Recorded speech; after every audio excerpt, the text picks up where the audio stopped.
All right, so my name is Matt Doxey. I am a public health data scientist with the Washington State Department of Health. We have recently built out a Center for Data Science throughout the monkeypox, or throughout the COVID-19 pandemic. We kind of realized the need to do more data science-y, data engineering-y sort of stuff. And so our team was newly formed to kind of help handle some of those more complex problems that are coming our way more and more in the public health space. So I'm here to talk about how we applied some of our public science, our public health data science and data engineering solutions to answer the monkeypox outbreak that occurred last year in the spring and summer, and then kind of started to peter out in the fall. But we'll get into that in a minute. Here's our agenda real quick. So I'll give a quick background on what monkeypox is. Go into how we developed our pipeline for modeling, the types of models we use, the results that we had, and then kind of the next steps and lessons learned for what we want to do and how we want to improve in the future. All right, so again, our just shameless plug for ourselves. We are again, a newer team. We evolved out of COVID-19 to kind of apply, again, those cross-cutting data engineering and data science solutions to deliver more actionable public health information to our leaders, our community, our decision makers. Our real goal is to get to better health through better data. So we believe strongly that if we can get all the data from all the places that we need in the right place, then we can have a really big impact on improving and protecting the health and well-being of our communities and populations. Bonus points if you know who this is. Anybody? No one? Okay. If you do, then come talk to me afterwards, because we're always looking for like-minded data nerds. But this is kind of our one of our favorite quotes from John Tukey. We've kind of adopted him as our unofficial mascot. And it really goes, we're trying to bring back this idea of science to public health, right? All science begins with a question. It begins with the why. It begins with asking the right question and then start formulating a plan to answer that question. So on our team, we always try to figure out, what are we trying to accomplish? What are the questions we're trying to answer? What are the problems we are trying to solve? And more importantly, we often ask, when people come to us to ask, solve problems and answer questions, we always ask, are you okay with an imprecise answer right now? Is it okay if we're not exact right now, so long as we have a plan to become more exact in the future with our models and our strategy to get at answering those questions? So this is something that we really take to heart, and when our leaders kind of came to us and asked us to start dealing and answering questions and solving problems related to monkeypox, this is something that we kind of wanted to keep in mind for ourselves, but also to remind them that imprecise answers are sometimes okay. Fast answers are sometimes okay, as long as they're buying you space for time, and time for more complex solutions. All right, so quick background on monkeypox. It is an infectious disease caused by the monkeypox virus. It's related, it comes from the orthoviridie family of viruses, and heavily related to, or closely related rather, to smallpox. It is fairly contagious, so you see that number there, the R naught, the dreaded R naught everyone heard about throughout the COVID pandemic. COVID was varying depending on the different variant. It could be higher than 2.3, but sometimes it was lower. Influenza, just for our references, is about 1.8 sometimes, depending on, again, the strain of influenza we're dealing with. So it can be a very infectious disease, and because it was so closely related to smallpox, we were really concerned about it, and we didn't really know a ton about it going into the outbreaks of last year. So when it started showing up in our disease surveillance systems, our leadership and our disease experts, of course, were really concerned. Monkeypox is normally only seen in parts of sub-Saharan Africa, some parts of Southeast Asia. It's endemic in very specific populations, particularly rural populations. And so when we see a disease like this jump out of those populations and start circulating in other parts of the world, that gives us cause for concern. And so at the height, as you can imagine, coming out of the COVID pandemic, or at the peak of the COVID pandemic, and really at the tail end of the Omicron wave, when we started seeing a disease like this suddenly showing up, we thought, oh, here we go again, right? And so our leaders obviously wanted to know what was going on with it. It has a variety of symptoms. It's usually spread through person-to-person contact.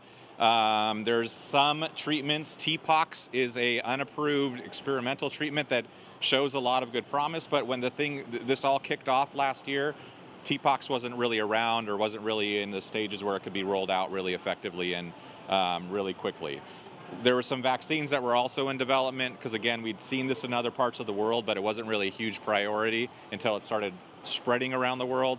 And we also knew that the smallpox vaccine itself, though there's a low percentage of the population in general who has a smallpox vaccine these days because it's been eradicated, we know it's about 80% effective. So we knew that some people, a very small percentage of people, would be protected potentially by that smallpox vaccine. But that was one of the questions we wanted to know. So again, when our leaders came to us and started asking us questions, they wanted to know, of course, what's the future? Peer into your crystal ball. Tell us what your models are telling you. Where are we going? What's the direction and the magnitude that we can expect to see with this outbreak? And then, because the vaccine question was still somewhat undecided, they wanted to know, do we try to do a COVID-style vaccination plan where we are actively trying to vaccinate the population? How do we use the vaccines that are coming to us? How effective are they going to be? And then kind of the third question that we wanted to ask ourselves was, are we seeing behavioral changes that are going to ultimately influence our models? Because that's the thing with infectious diseases. It's a bit of a uncertainty principle going on there. The moment we start doing things and talking about the disease transmission begins to change. So we needed to be able to track how those disease transmissions were changing, how those dynamics were changing, and how we could build those into potentially our forecasts and models. Now, unfortunately, our public health is a bit behind the power curve. I don't know if there's any public health employees out in the audience right now, a few, but you know that we rely very heavily on descriptive statistics, right? We get numbers that are reported to us, we count them up, we create a numerator, we create a denominator, and we report out rates based off of the distributions of the population.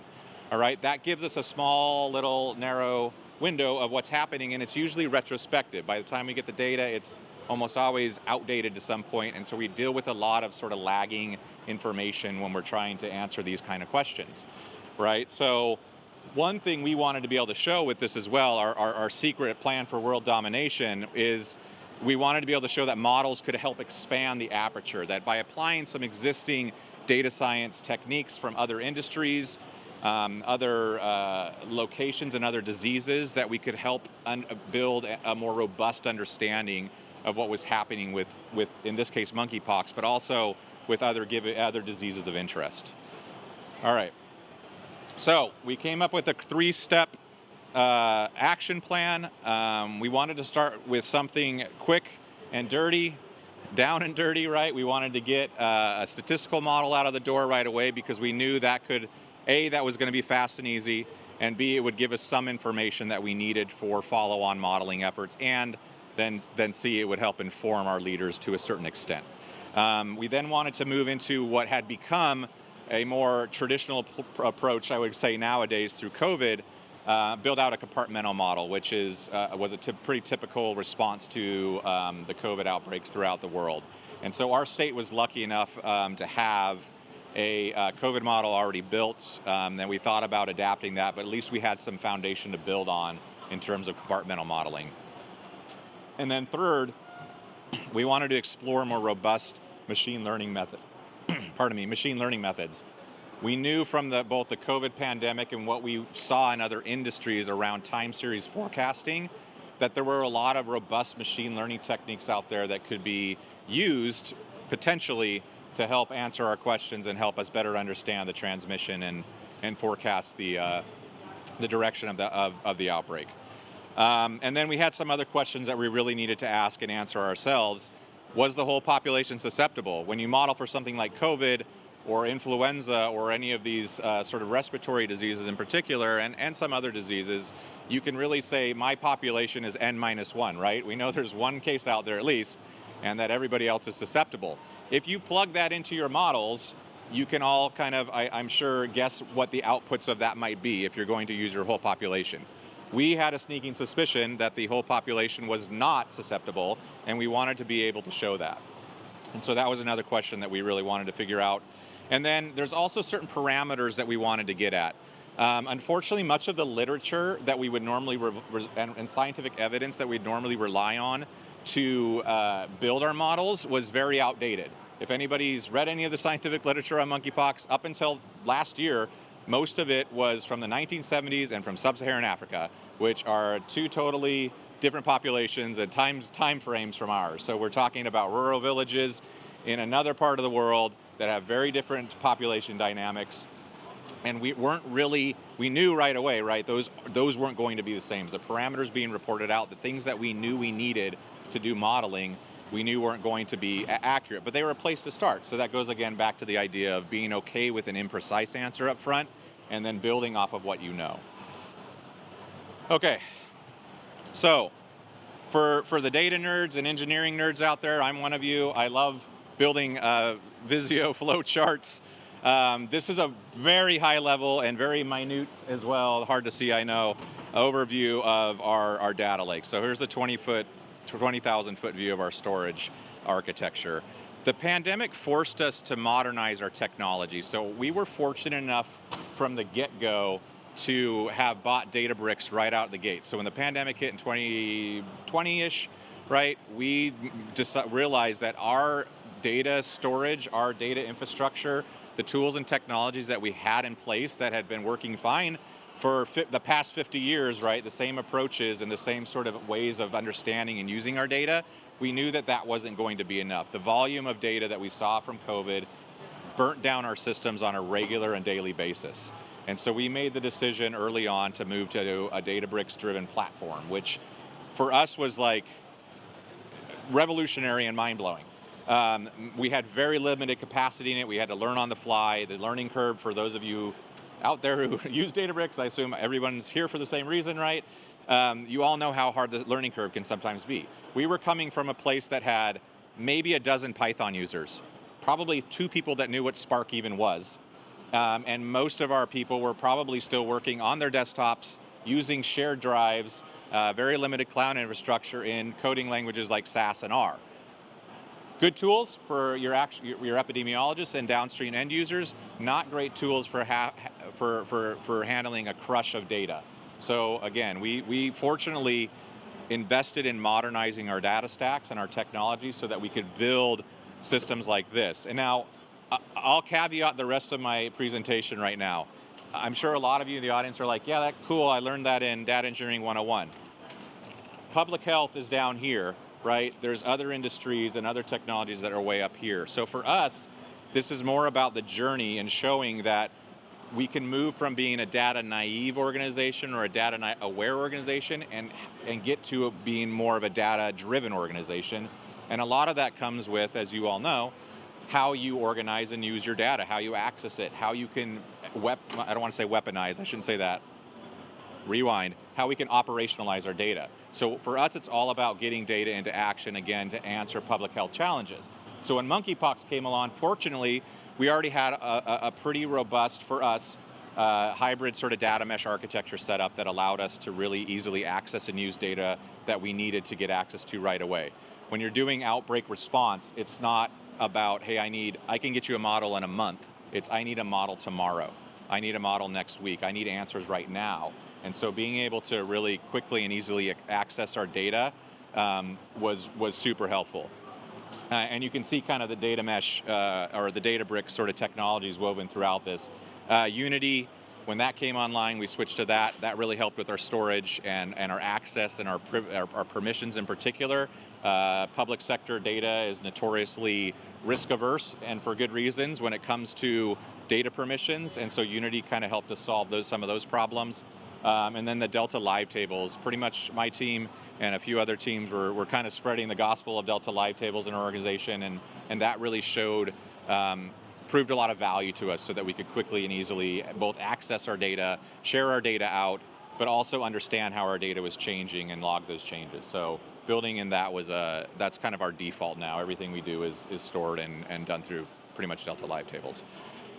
All right, so moving into a little bit more detail on how we handled the data flow. Data was coming in from a lot of different locations, from healthcare providers, from labs, from surveys, from just reports being called in. People were worried about this. The community that it was affecting in particular was really worried about it. And so we started gathering data from a variety of sources. Again, thank goodness we already had a Delta Lake set up, because we would not have been able to gather all of this data in a very quick and easy way with our old school data warehouses, right? We had a lot of semi-structured and unstructured data coming in that we needed to be able to crunch and integrate and build out our data sets so we could do effective modeling.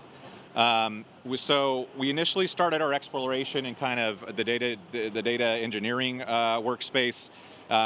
We did a lot of EDA there. One of the first things we wanted to do, again, if you recall, was figure out who the susceptible population was. So we started really looking really hard at our demographic information and the correlations between disease outcome and demographics, because a lot of the information we were seeing nationwide was telling us that certain segments of the population were the susceptible ones.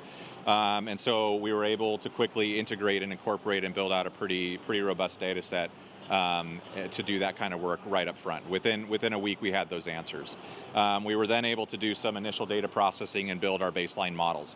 This is just sort of the general flow that we followed. Again, very basic, but using the technologies like plugging things and saving them into our feature store so we could call them later on. Again, we had that idea that we wanted to do more down the road and get something out the door right away. So being able to organize our data, call on it later through feature stores, call on it later very quickly and easily through MLflow pipelines. We knew that's something we wanted to do down the road, but we also wanted to make sure that we got the data portion of it right. All right. Sorry, was there a question? No? Okay. Oh, got it. All right. So this is kind of the approach we took. Again, we wanted to get a statistical model out the door. We knew that that was going to be quick and easy. We started with a Poisson regression because it was fitting for the data that we had. We knew we could do it quickly and it would give us some immediate answers. We also planned on going to an ARIMA model because ARIMAs just do well with forecasting and time series data. And in the COVID pandemic, there had been a lot of success with ARIMA for forecasting and predicting COVID outbreaks and COVID transmission. We then, again, wanted to go with a basic SEIR model, adapt the one that we had with a vaccine component built in, because not only did we want to be able to tell the very small percentage of the population that was vaccinated against smallpox, we also wanted to be able to figure out, again, what would happen if we started vaccinating more people. And then we also looked at SVM and LSTM models. Those also had really good evidence in other industries, but also within healthcare and health industries around when it came to COVID. What? Oh, are we? Okay, got it. All right, I was told we're a little bit over time.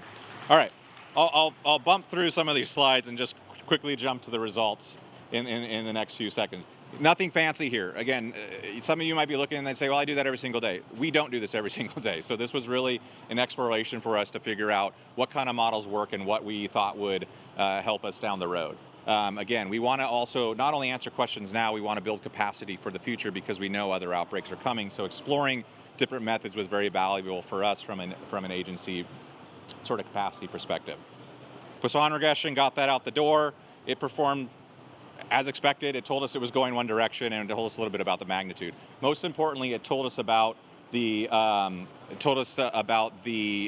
of the correlations we were seeing within the population and the disease. Went to an ARIMA model. For those of you familiar with them, we kind of already knew that 10 to 15 days down the road, ARIMAs start to fall apart and become less reliable. And this was a point, kind of a learning point for us, that you kind of have to know, you can't just throw data into your black box models and predict, use the predictions. So we kind of knew that the 30-day forecast was probably going to be wrong. We see them going in two different directions, and so we stuck with a 10-day forecast just because, again, this was buying us time. This is how it performed up until about a month ago when I built this presentation. We have it building in a pipeline through MLflow and AutoML right now. AutoML was super helpful when we did this because ARIMA is something out of the box that you can really tweak and tailor to your needs, as long as, again, you're feeding it the right data. So right now it's running on an iterative sort of updates. So whenever we check for new data, we retrain the model, and then we just keep it running. So it's performing pretty well right now. SEIR model, really this told us, again, things we could use this we knew for vaccinations, but also the transmission rates, which is the R effective value of monkeypox. And then here's our SVM model. On the left was the first one we built, and I was like, well, this is a waste of time, this sucks. But then, again, the reason we like the ML approach is because it allowed us to do more feature engineering and do a lot more, adapt a lot more the kind of things that we were putting into the model. So the ML approach just gave us a lot more flexibility on what we wanted to capture and what we wanted to explore. And that's the model today as it's running on the right side out. Last point, before I get played off by the orchestra, this took us all about 4 to 5 weeks. By the time we started modeling to the time we got the first SVM out the door, it was about 5 weeks. So we got 3 models out the door in 5 weeks with a pretty robust pipeline and data flowing into our systems. So for us, this was a win, whether or not these are the most precise things in the world, because we showed that it could be done, and it built the capacity and frameworks for what we wanted to do down the road. Next model or disease that comes down the road, we already have a lot of this built out. So I will leave it at that. I don't know, do we have time for questions? Are we doing questions? I'm looking at the people in the back. While they're waiting, I just wanted to thank everyone involved. Data science is a team sport. Get as many people involved as you can, because that's the best way you're going to answer those questions.